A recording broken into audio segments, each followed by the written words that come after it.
in a small town down in Arkansas, where the river flows. There's a man with a passion that everybody knows. He's got a collection that'll make you stare. Vintage pocket knives laid with tender care. Howdy, howdy, everybody. Welcome to HT's EDC with a special co-host today. You guys know who this beautiful young lady is here. Mrs.T with us. Hi, guys. We are going to be doing our Thankful Thursday today. I'm going to show a couple knives that hadn't got around to showing yet.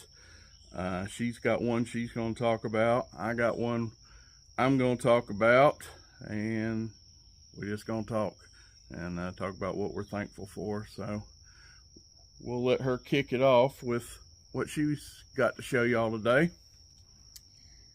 Well, this, I'm hoping you can see, is electric blue because I love blue, but it's like silver and blue. But this is a Rough Rider 1818. I don't know if you can see, it says Rough Rider right there, but Big Jim sent me this. I have had it a little bit of time, so I should have got on here first, but you know, we all shoulda, coulda, woulda. I got so much going on, guys, but anyways, I'm thankful for this. I love it. It's beautiful. I don't even know what to say about it, but one thing about it, it pops. Got those speed holes in it there. That thing is wild. That's what, speed holes? Yeah, that's what there's a lot of them call them when they got holes in the blade. Oh, that's a new one for me, but speed holes, okay. But it's an assisted opening. He had to open it for me because obviously I've only got one. Is that assisted or just flipper? Well, it's got this. I think that one's just a flipper. Well, anyway, I couldn't open it, so he got it going for me today since I'm one-handed, and it's got a pocket clip on the back of it. But I just really like it. It's a good size for me. It fits in my hand good, goes in my pocket good, and you know it's HT sharp, so. But I just wanted to give a shout out. Big Jim, thank you so much for giving me that. I do absolutely love it. You want me to trade you now? And have coffee. We both got our coffees out here. The HT coolest mug on the interweb. We got it back out. We are both doing some coffee this morning. It's been a while since I've been on the coffee. But anyway, I got one here I want to give thanks for. This is a Bear Edge from good old Bear and Son right there. And check this out. This is pretty cool here. Now this one is an assisted opening. Has a pocket clip with Bear Edge on that pocket clip. And this is pretty unique. Watch this now. It's thumb deployment. So flip it out with these two thumb studs and it's assisted. So, but here's the kicker. It has a mid back lock. Check that out. Got a nice gray, got jimping the whole length of this thing. This is a very aggressive knife. Got the camo, got the black, you know, got the whole mean vibe going, but check that out. Deep South Cutlery. Got this from my main man, brother Seth. Shout out to you, Seth, from Deep South Cutlery. I enjoyed, we chopped it up a little bit, and before he let me walk away, we were just sitting there talking. He's like, here, HT, throw this in your bag. And he gave me one of their company logo, you know, knives. And I really think this thing is cool. A mid backlock. So usually if you get an assisted knife, most generally it's a liner lock. I have seen some, you know, frame locks, but pretty rare to have an assisted knife that still has a mid backlock. So you got all your, kind of got all your modern goodness here, you know, We got a pocket clip, thumb stub deployment, assisted opening, but just a little ode when you go to close it, has a mid back lock. So just kind of neat. Good looking knife. This thing is 4.5 inches.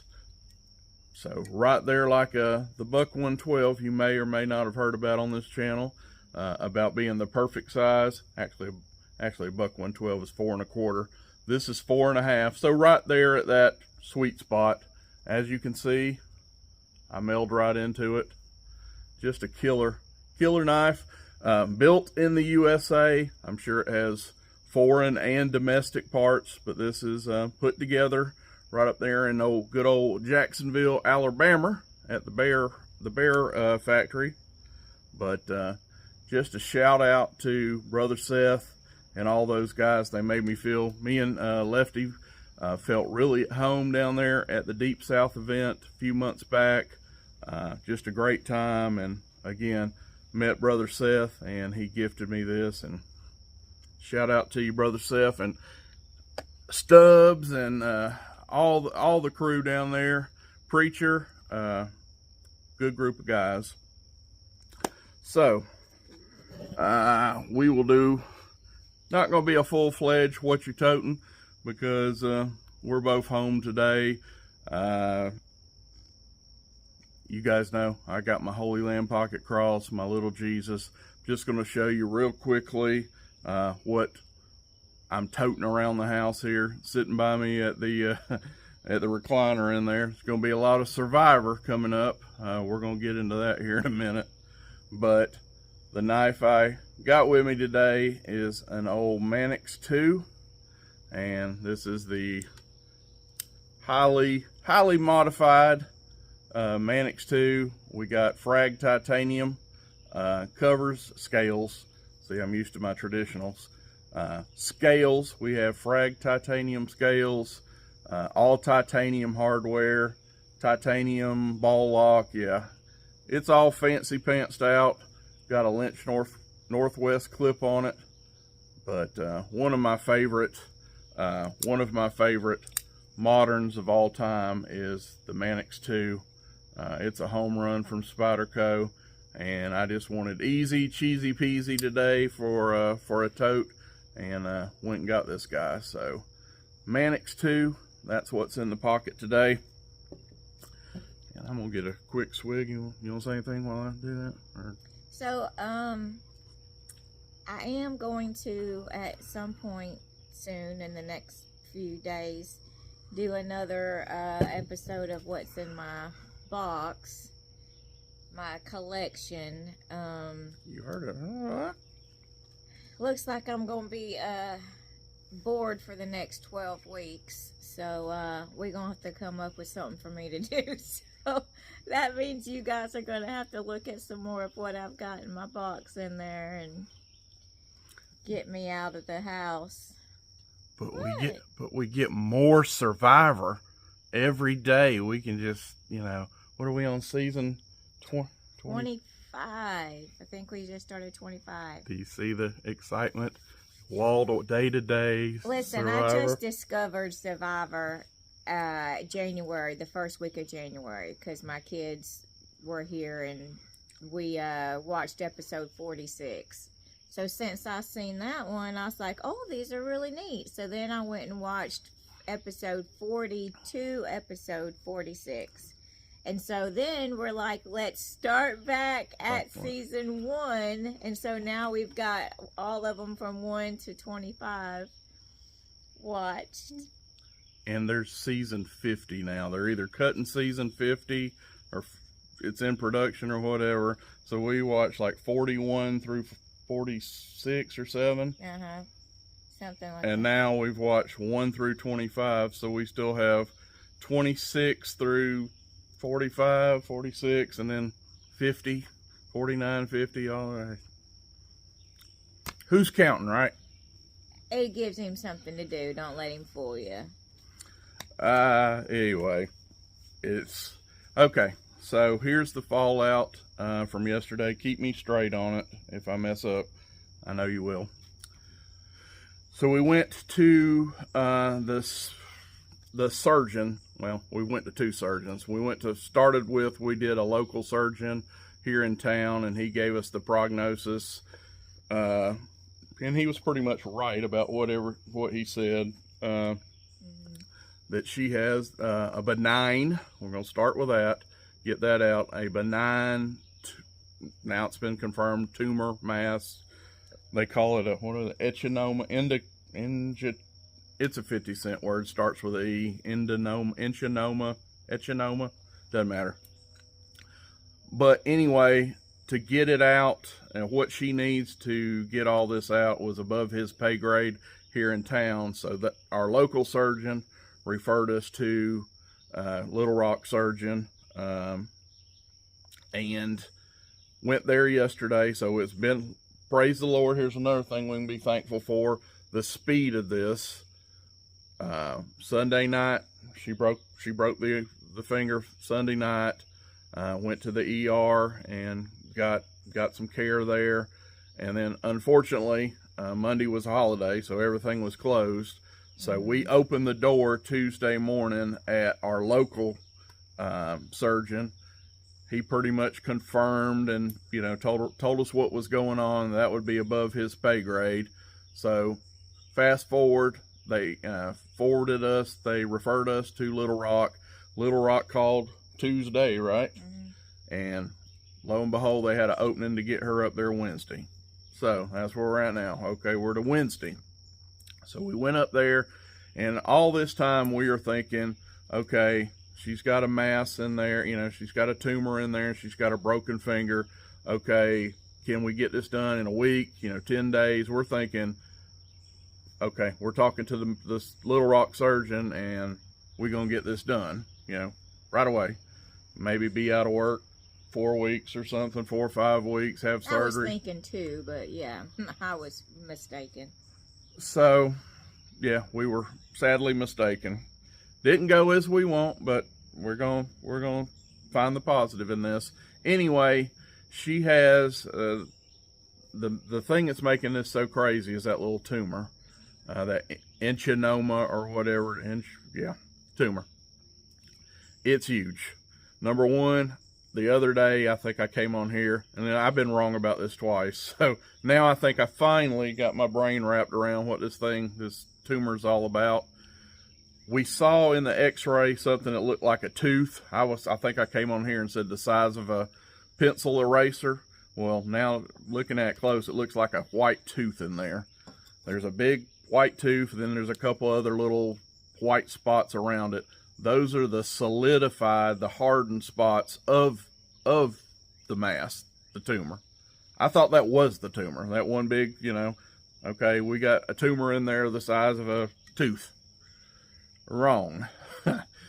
When we talked to the doctor, he showed us this whole outline, this whole gray mask. What did I just say? Gray mass in a big old circle, and inside there's that tooth. It's huge. Basically, folks, it's the size, her bone that goes, her bottom bone here on her ring finger, and it goes down into your knuckle right there. It's like 80-85%. It's the whole width, darn near the whole width of the bone, is tumor.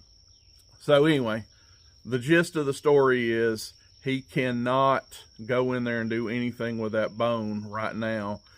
He can't remove that mass because that bone is too fragile. He can't work with it. Is that, you want to explain this better to me? So Take the it over. tumor itself has weakened the bone because it kind of disintegrates it, and that's what caused the break. So it's kind of a good thing it broke, so that now we know there was a tumor there. So basically, he's going to have to end up going in and cleaning the tumor out, scraping the bone, getting everything out of there. But if he did it now, there's not enough bone left in order to put a plate and screws in. No good bone, right. Solid bone. So I have to be in a cast for 6 to 8 weeks. And once the bone heals from the break, then he can schedule to go in and fix it, because then he'll have something to attach it to. So it is what it is. So we're looking at 12 weeks and ish. Yeah. And then after that, I should be good to go. So where we're gonna spend this at? Where? Yeah, was it the news we went up there expecting? Not by a long shot. But folks, had this not been, taken care of, it was her finger was gonna break at some point. Like I say, she was just jerking up on it wasn't. She really didn't do a lot to break it. I mean, snatching on a backpack shouldn't break a hand, but like I said, that tumor had weakened her bone so much it was going to happen with something, and that was just the dumb freak thing that snapped it. But folks, it's the size of that thing. If that thing had been the other, and we don't like talking about it, but the M word instead of the B word, and that size, hell, we could be looking at losing a finger or something. You know what I'm saying? Having to cut a finger off. Where that don't spread, and no telling. Don't even need to go there. But it is benign. Yes, it's going to be a lot more invasive and more time off from work than by far we were planning. But there's going to be a positive outcome. This can be done. We just got to let that bone heal where he can go in there, get that mess out of there. And I think he said he's going to put a plate and a couple, was it pins or screws? Pins, plate and pins. Plate, a couple of pins, and he said something about a graft. It's fixable. It's fixable, and then once it's gone, it should be gone. So we are thankful that it is just what it is, I guess, right? Right. And not worse. So were we bummed? Were we disappointed? I'm not going to sit here and like, hey, neither one of us, that wasn't what we're expecting, but that's God's plan, and he's in control, and there's going to be a positive outcome. It's just teaching us a little patience, Did I tear up and cry? Yes, I did. But that's okay. That's right. But we appreciate all the prayers. I know he gets on here and tells you guys everything, and people start praying, and I appreciate it because, prayers is what gets us through. And, when we go to do the surgery, I know he'll be on here telling you guys. And I do have a blood clotting disorder, so I'm on blood thinners and stuff. So that's one thing we're going to need to pray about. Anytime this lady gets cut on, and this is, unfortunately, this is medically necessary, because we don't cut on her if we don't have to cut on her. She's got a gallbladder right. It's a gallbladder, right? That's janky. That's pretty much. Yeah, but we're not taking it out. Yeah, she's got a gallbladder right now that's doing her absolutely no good. And if she was like me, fine, didn't have this blood clotting disorder, they'd go in there and get that thing out of there. No, we're leaving it in for her, because you don't want to cut on her with her blood clotting disorder more than medically necessary. Nobody wants to touch her. Well, this is a cutting. It is a surgery, but we're thinking that's going to be minimal, and we're going to definitely talk to them about they call it a bridge, but like blood clotting shots. I have to give her shots. Lovenox, if you heard of those, before the surgery. Then they do the surgery, and then it's 5-6 days, a week after that, got to do the shots. The shots with the Coumadin. Yeah.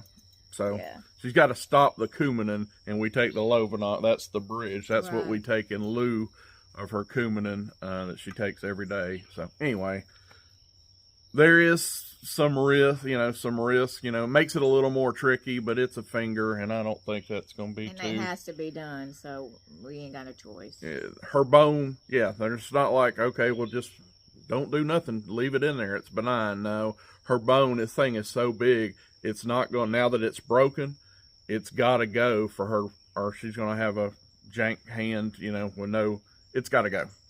I'm not going to sit here and play doctor, but that big thing's got to get out of there for her finger to function like it needs to the rest of her life. Right?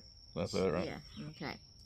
So, we are praising the Lord. Wasn't what we're expected, but this doctor's got a plan, and everything's going to be good. The great physician is going to work through our local physician, and we're going to be good. Yep. You show them that thing, that green cast. I see that it's the top of it. That's what we got her in now. Yay. And in knives, I know we always talk about blue as her deal. In knives, her favorite color in general is OD green. And it ain't OD, but that's more of a what? Kind of a mint? That's more like a teal, but it's okay. She It's did. a cross between the two. I'm good. She had some selection on her cast color, and when she heard, again, not OD green, but when she heard green, her face lit up. I'm like, oh, I want the green. So we got her greened out here on her cast. First cast you've ever had in your life, isn't it? 50 years old and the first cast I've ever had. Shout out, you just told her, she told it, I didn't. Shout out to Sean over at Watch City Knives. I got a chuckle the other night.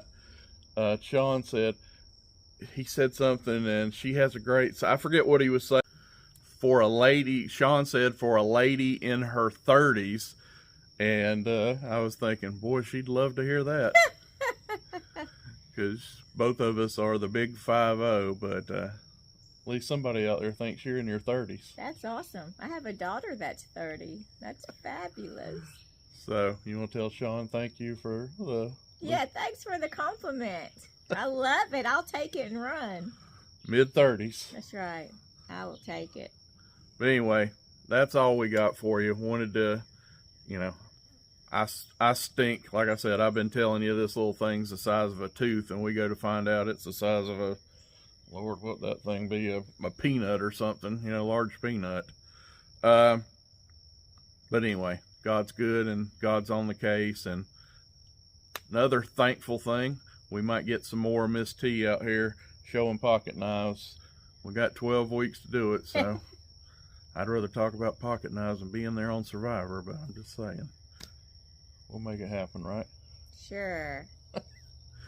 All right, guys. We love you, and we're going to get out of here and enjoy our coffee and Survivor. Thanks, guys. God bless. Buck knives gleaming under that old porch light. He'll tell their stories deep into the night. Reviews and torture tests, it's a sight to see. HG's EDC.